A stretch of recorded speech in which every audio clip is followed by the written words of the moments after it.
तो दोस्तों इस पर्टिकुलर वीडियो में हमने पूरे 90 मिनट के बजट को 6 मिनट की वीडियो में कवर किया है। हर एक इंपॉर्टेंट टैक्स, कहाँ पे बजट खर्च हो रहा है, किस योजना में खर्च हो रहा है, क्यों खर्च हो रहा है, ये सब हमने इस वीडियो में कवर किया है। जिसको जानना आपका हक ही नहीं बल्कि आपका नॉलेज भी होनी चाहिए, कहाँ पे गवर्नमेंट का पैसा कितना खर्च हो रहा है आपको पता होना चाहिए। इसमें ऐसे बहुत सारे टैक्सेस हैं जो आपको गुस्सा दिला सकते हैं, ऐसे बहुत सारे टैक्सेस जो आपके फेवर में हैं। तो कौन सा आपके फेवर में है, कौन सा आपको बेकार लगा, कमेंट सेक्शन में जरूर कमेंट कीजिएगा। पहले आता है पीएम गति शक्ति प्रोग्राम। ये प्रोग्राम पूरा इंफ्रास्ट्रक्चर पे बेस्ड प्रोग्राम है। इसके में क्या किया गया है, इसका capital expenditure to be stepped up by 35% बढ़ा दिया गया है इसकी योजना। इसमें मतलब ज़्यादा इन्वेस्ट किया जा रहा है। पहले बजट 4.54 लाख करोड़ का था, जिसको इंक्रीज करके अब 7.50 लाख करोड़ कर दिया गया। मतलब गवर्नमेंट मेन इस समय इंफ्रास्ट्रक्चर बनाने में लगी है।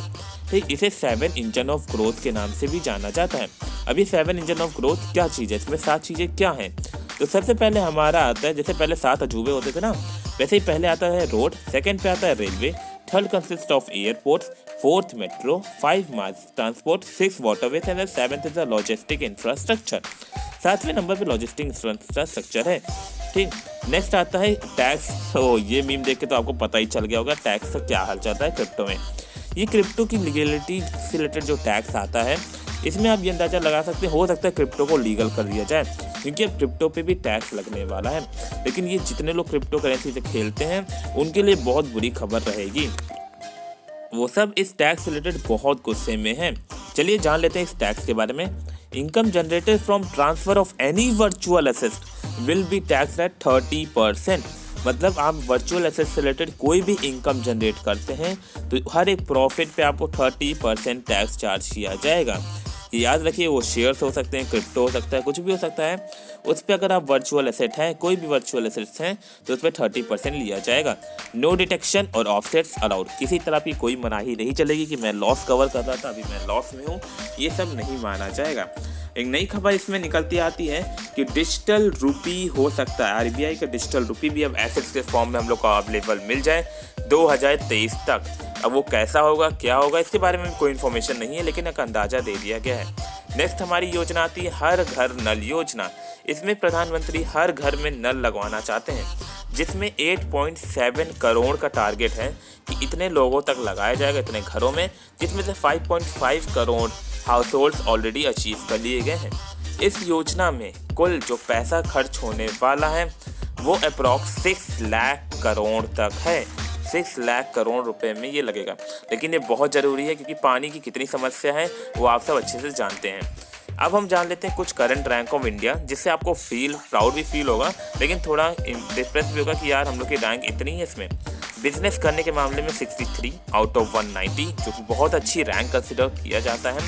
स्टार्टिंग अ बिजनेस, मतलब बिजनेस के मामले में रिस्क लेने में हम लोग का बहुत कम रैंक है, जो कि 136 आउट ऑफ 190, जो कि बहुत ख़राब रैंक है। ये कम से कम 100 के अंदर आनी चाहिए थी। पेइंग टैक्सेस के मामले में अगर देखा जाए तो 115 आउट ऑफ 190। हम लोग के यहाँ टैक्स की इतनी चोरी होती है, ब्लैक मार्केटिंग होती है टैक्स की, टैक्स में हम लोग का 115 रैंक है। फिजिकल डिफिशेंट, ये एक ऐसा वर्ल्ड है, जब भी बजट के बारे में बात आती है तो ये वर्ल्ड हमेशा बाहर आता है कि ये वर्ल्ड क्या है। When the government non-borrowed recipient fall short of its entry expenditure, it has to borrow money from the public to meet the shortfall. This excess total expenditure is known as fiscal deficit. अगर इसको normal आम शब्दों में, अपने शब्दों में जाना जाए कि ये क्या होता है, तो फिजिकल डिफिशिएंट में 2 टर्म आते हैं।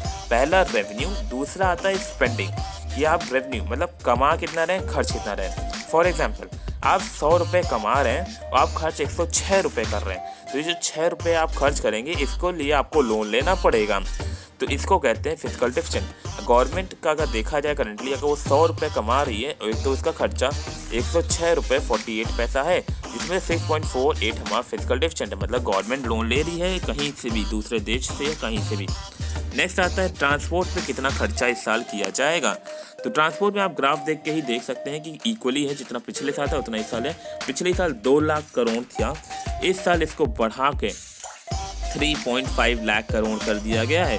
ज़्यादा इंक्रीमेंट नहीं किया गया है, लेकिन बहुत अच्छा है जो ट्रांसपोर्ट पे लोग ध्यान दे रहे हैं। एग्रीकल्चर के बारे में अगर देखा जाए तो एग्रीकल्चर में जो पिछले साल हाल था वही इस साल भी हाल है, ज़्यादा इंप्रूवमेंट नहीं कर दिया गया। ट्रांसपोर्ट पे तब भी किया गया है, प्रीवियसली 1.4 लाख करोड़ था और इस साल सिर्फ कुछ नहीं किया गया है, 1.5 लाख करोड़ कर दिया गया है।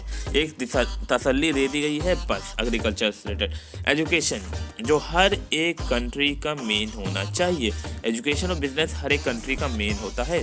प्रीवियसली देखा जाए तो 93,000 करोड़ रुपीस खर्च किए गए थे और इस साल 1 लाख करोड़ रुपीस खर्च किए गए हैं, जिसमें ज़्यादा इंक्रीमेंट नहीं दिखाता है। एक इम्पॉर्टेंट नोट जो हर एक को पता होना चाहिए, अगर आप टैक्स पे करते समय आपसे कोई भी मिस्टेक हो जाती है, आप कोई चोरी कर रहे हैं, तो आपके पास 2 साल का टाइम है कि आप उससे रिफंड कर सकते हैं, वो गलती सुधार सकते हैं पकड़े जाने से पहले।